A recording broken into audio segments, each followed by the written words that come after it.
Bir odam hajga bordi. Katta mablag'ni to'ladi. Aeroportga bordi, samolyotni kutdi. Yurtini tark qildi, oilalardan uzoq bo'ldi. Makka ga yetib keldi. Tiqilinch, to's-to'polon, issiq, Ka'bani tavof qildi, ammo biror narsani his qilmadi qalbida. Arafotga chiqdi, soatlab chodirda o'tirdi, hech narsani his qilmadi qalbida. Xuddi sayohatchidek vaqt o'tkazdi. Issiq, tiqilinch, konditsioner qani, ovqat qani, muzdek suv qani, ichdi, yedi, uxladi, dam oldi, hech narsani his qilmadi. Keyin Muzdalifaga ketdi, tunadi. Keyin Minoga ketdi. Faqat jismoniy qiyinchilik xolos. Qalbida biron narsani his qilmadi. Alloh taolo bandalarni haj qilishga buyurganida ulardan faqatgina shu narsani talab qilganmidi? Pulni sarfla, ihromda kiy, uyingdan chiq, issiqda yur, Ka'bani aylan, shaytonga tosh ot. Hajdan ko'zlangan maqsad shumidi? Aytyapmiz-ku, bizni qilayotgan ibodatlarimizda xushu bo'lmasa, demak ibodatimizda ruh yo'q ekan. Xushu yo'qmi? U amaldan tezda charchaymiz, tezda malollanamiz. Haj degani birodarlar, bu Allohga iqbol qilish degani. Unga yaqin bo'lishlikka intilish degani. Allohning rahmatini his qilish degani. Marhamatini anglash kerak degani. Agar shular bo'lmasa, haj ham, umra ham oddiy bir safarga aylanib qoladi. Haj bo'lsin, umra bo'lsin, bir narsani his qilishingiz kerak. Ayniqsa birinchi marta ketayotganlar, ketayotgandagi holatingiz bilan qaytib kelgandan keyingi holatingiz o'rtasida juda katta farq bo'lishi kerak. Agar shu farqni topmagan bo'lsangiz, borib kelib birodar, demak siz sayohat qilib kelibsiz. Shu ibodatingizda biz aytayotgan xushu bo'lmabdi, ruh bo'lmabdi. Hajni birodarlar, faqihlar fiqhiy tarafini bizga o'rgatishadi.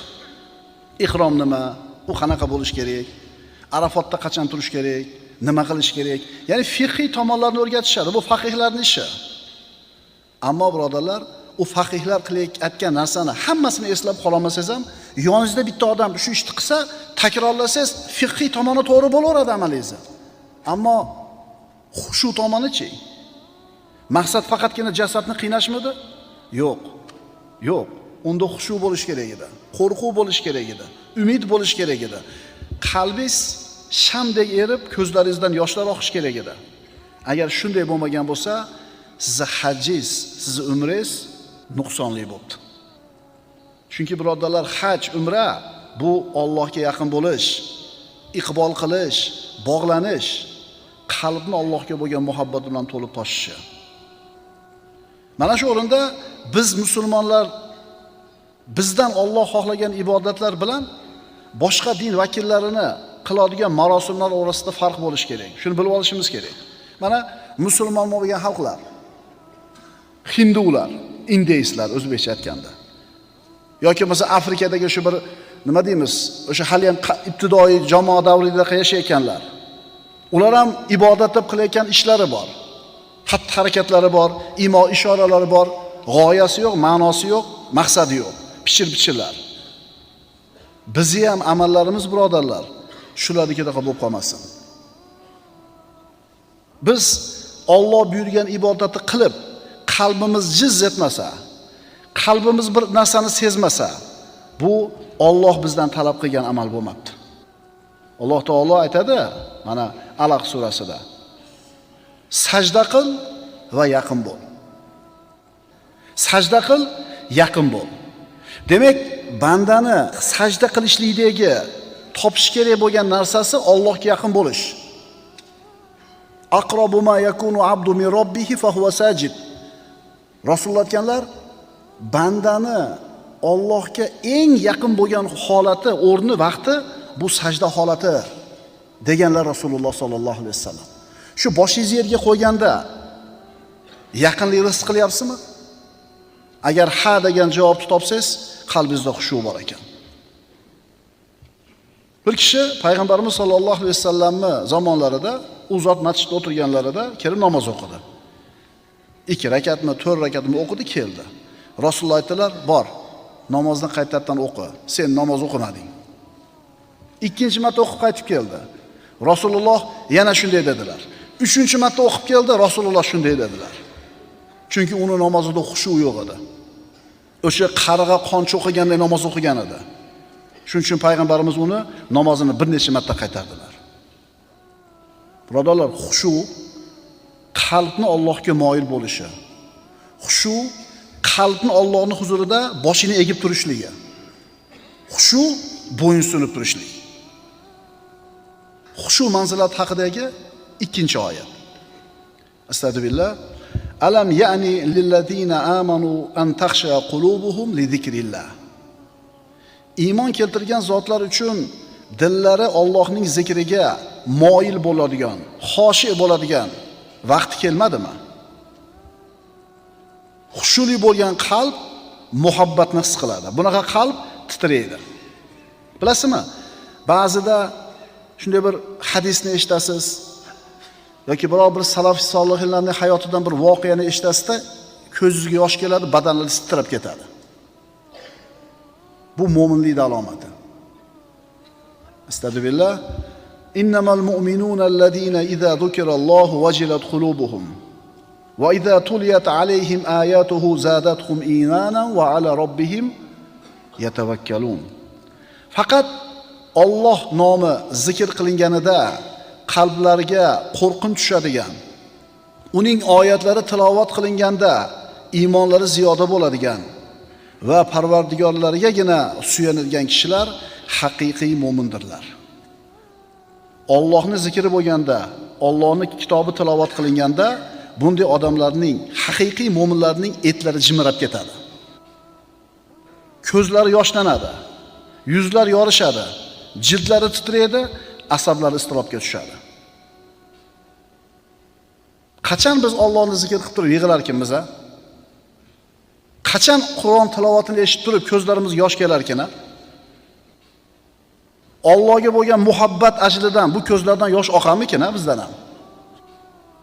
Qo'rqib, umid qilib namozlarda yig'larmikinmiz biz ham? Qachongacha jafoda bo'lamiz birodarlar? Qachongacha uzilishlikda, teskarilikda, uzoqlikda bo'lamiz?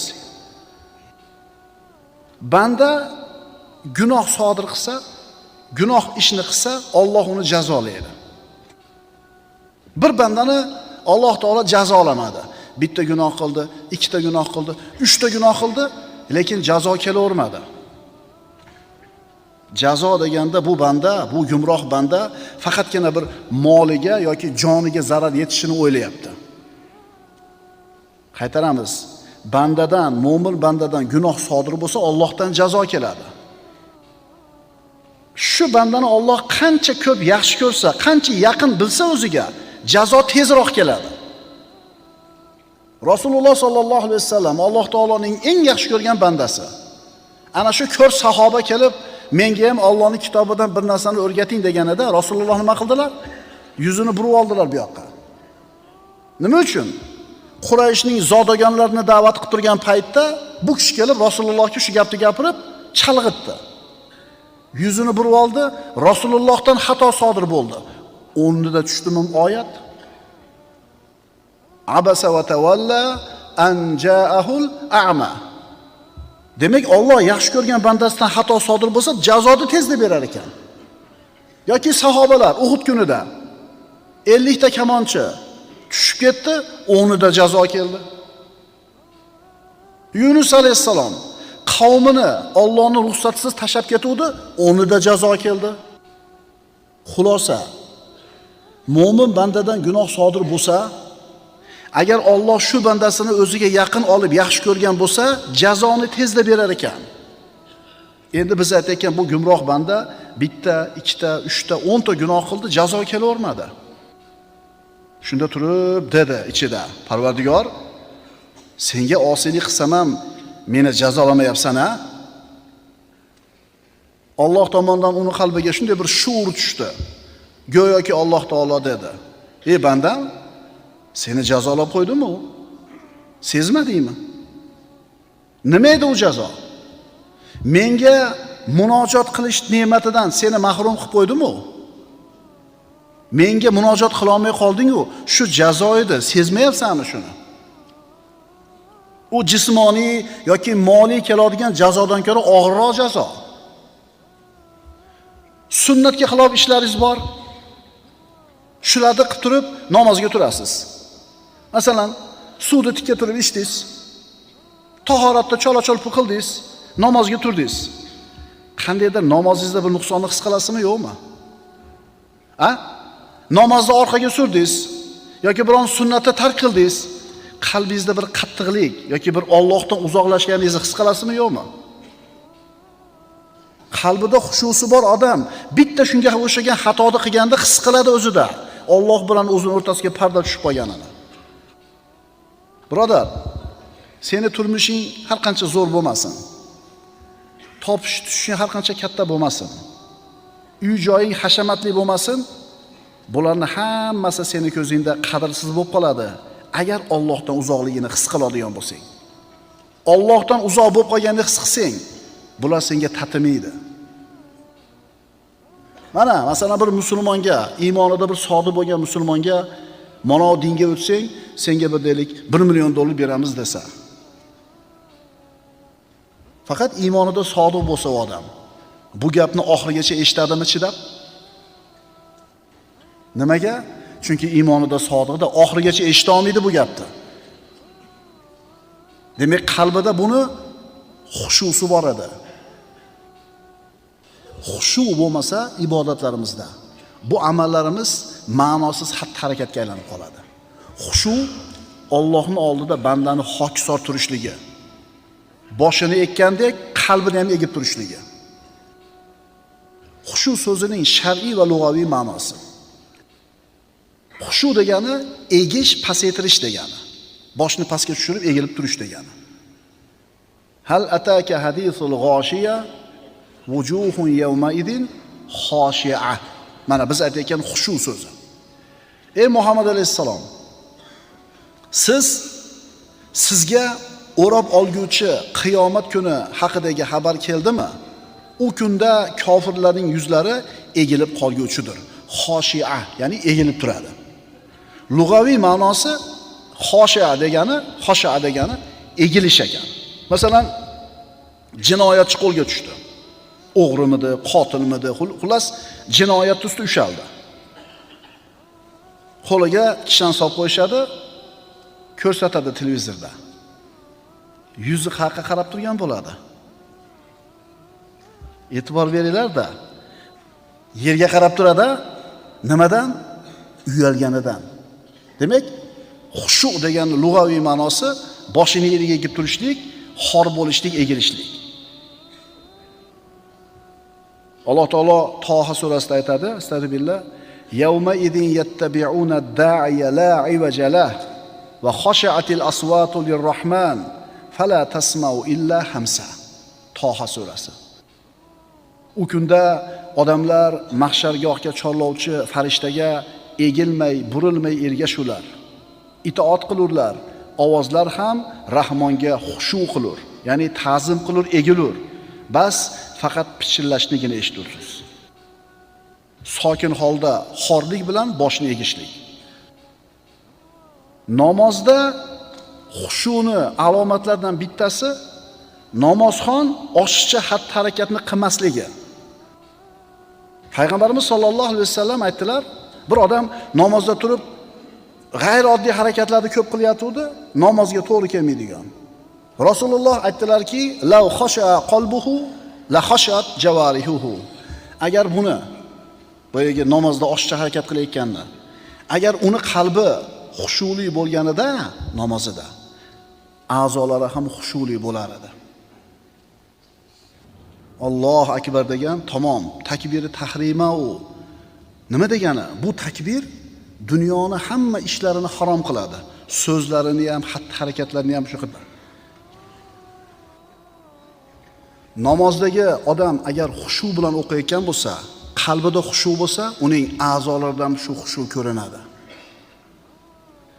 Demak, ortiqcha xatti-harakat namozdagi xushuni yo'qligini bildiradi.